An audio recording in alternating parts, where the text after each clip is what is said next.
ମୋ ନାଁ କନକ ମଞ୍ଜୁରୀ ସେଠୀ। ଅଶୋକ କୁମାର ସେଠୀଙ୍କ ସ୍ତ୍ରୀ। ସେ ଲାଇବ୍ରେରୀରେ କରନ୍ତି, ଜବ୍ କରନ୍ତି। ସେ ଆସିଲେ କାଲି 5:30 ବେଳେ ଆସିକି ଯେଉଁ ଅବଶିଷ୍ଟ ଟାଇମ୍ରେ ସେ ଦୋକାନରେ ବସନ୍ତି। ସେ ରେଲୱେ ମାର୍କେଟରେ ଗ୍ୟାସ୍ ଦୋକାନ ଦେଇଥିଲେ। ସେ କାଲି 11:30ରେ ଆସିଲେ, ଖାଇଲେ ପିଇଲେ, ଖାଇ ପିଇକି ବାହାରକୁ ଗଲେ। ବାହାରକୁ ଯିବା 10 ମିନିଟ୍ 15 ମିନିଟ୍ ପରେ ମୁଁ ଯାଇ ଦେଖିଲି ଯେ ସେ ଘରକୁ ଫେରି ନାହାନ୍ତି। ଆଉ ନ ଫେରିବାରୁ ମୁଁ କାଲି ରାତି 12:45ରୁ ଆଜି ସକାଳ 8:30 ପର୍ଯ୍ୟନ୍ତ ଖୋଜାଖୋଜି କଲି।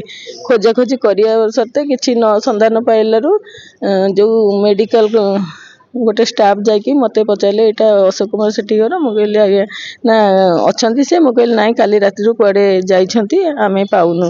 ନା ପାଉନ ଏଇ ଫଟୋଟା ଦେଖିଲ। ମୁଁ ଦେଖିଲି ଫଟୋ। ମୁଁ କହିଲି ହଁ ଇଏ ନା ସେ ମେଡ଼ିକାଲରେ ଅଛନ୍ତି। ମୁଁ କହିଲି କ'ଣ ଆକ୍ସିଡେଣ୍ଟ ଫାକ୍ସିଡେଣ୍ଟ ନା ସେ ଆଉ ନାହାନ୍ତି କହିବାରୁ ଆମେ ଜାଣିଲୁ।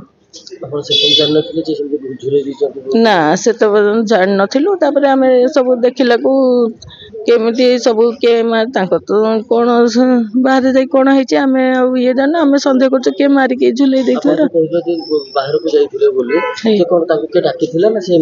ଆମେ ଯେ ସେ ବାହାରକୁ ଏମିତି ବୁଲିବାକୁ ଖାଇସାରିକି ବୁଲିବାକୁ ଯାଆନ୍ତି କେତେବେଳେ କେମିତି ବାହାରକୁ ଯାଇଛନ୍ତି ଆଉ ଆସିନାହାନ୍ତି ଆଉ ଫେରି ନାହାନ୍ତି।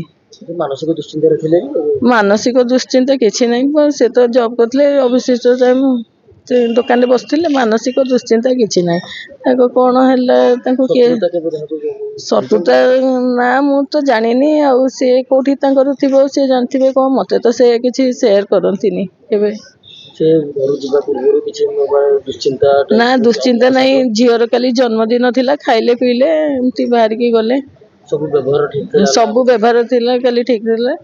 କାଲି ଝିଅର ଜନ୍ମଦିନ ବୋଲି ସେ କିଛି ଇଏ ଖାଇ ପିଇକିନି ଠିକ୍ ସେ ଥିଲେ। ଦୁଶ୍ଚିନ୍ତା ପରି କିଛି ଦିଶୁନଥିଲା। ଆପଣ ଜାଣିଲା ବେଳକୁ ସେ ହସ୍ପିଟାଲରେ ଥିଲେ? ହଁ, ଯେଉଁ ମେଡ଼ିକାଲ ଷ୍ଟାଫ୍ ଯାଇକି ଡାକି କହିବାରୁ ଆମେ ଜାଣିଲୁ। କହିଲେ ମେଡ଼ିକାଲକୁ ଆସ। ଆମେ ଆସିଲେ ଦେଖିଲୁ। ଯେଉଁ ଜାଗାରେ ପାଇଲେ ତାଙ୍କୁ ସେ ଜାଗାରୁ ଘର ପାଖରୁ କେତେ ଦୂର ଥିଲା? 1 କିଲୋମିଟର 1.5 କିଲୋମିଟର ଭିତରେ ଆଉ। ଗାଡ଼ି ନେଇକି ଯାଇଥିଲେ? ନାଇଁ ଚାଲି ଚାଲି ଯାଇଥିଲେ।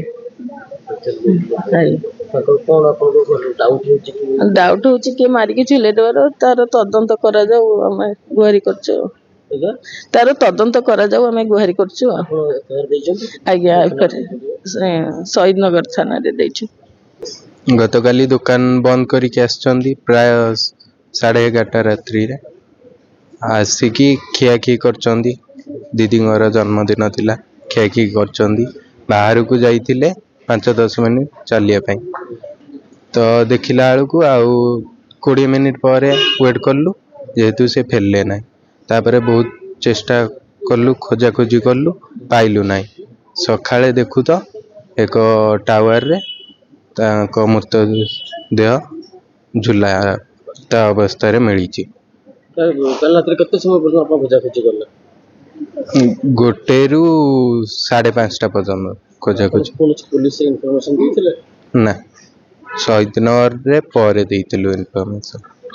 କାଲି ରାତିରେ ଯୋଉ ଖୋଜାଖୋଜି କଲେ ପୋଲିସକୁ ଇନଫର୍ମେସନ ଦେଇନଥିଲେ? ନା। ଆପଣ ନିଜ କୋଉ ଜାଗାରେ ସବୁ ଖୋଜାଖୋଜି କରୁଥିଲେ?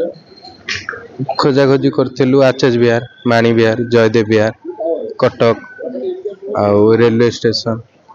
ତ ଲାଷ୍ଟକୁ ଦେଖିବାକୁ ପାଇଥିଲୁ RC କ୍ୟାମ୍ପସ ଆଗରେ ଏକ ଟାୱାର ଉପରେ ଝୁଲନ୍ତା ଶବଦେହ ମିଳିଥିଲା। 10 ଫୁଟ ଉଞ୍ଚା। ଆପଣଙ୍କର କାହାର ସঙ্গে ଶତ୍ରୁତା ଥିଲା କି? ନା, କାହା ସହିତ ଶତ୍ରୁତା ତ ନଥିଲା। ଆଉ କିଛି ମାନସିକ ଦୁଶ୍ଚିନ୍ତାରେ ଥିଲେ? ନା, ସେମିତି କିଛି ନଥିଲା। କିନ୍ତୁ ସନ୍ଦେହ କରୁଛୁ ଯେ କିଏ ମାରିକି ଝୁଲେଇ ଦେଇଛନ୍ତି। କାହିଁକି ସନ୍ଦେହ କରୁଛନ୍ତି? ସନ୍ଦେହ କରୁଛୁ। ଆଉ ଫେରି ନଥିଲେ ରାତିରେ। ନା, ଚାହୁଁଛୁ ଦଣ୍ଡ ମିଳୁ ହତ୍ୟାକାରୀ। ଆଜ୍ଞା, ଶହୀଦନଗର ଥାନା FIR। ହତ୍ୟାକାରୀକୁ ଦଣ୍ଡ ମିଳୁ।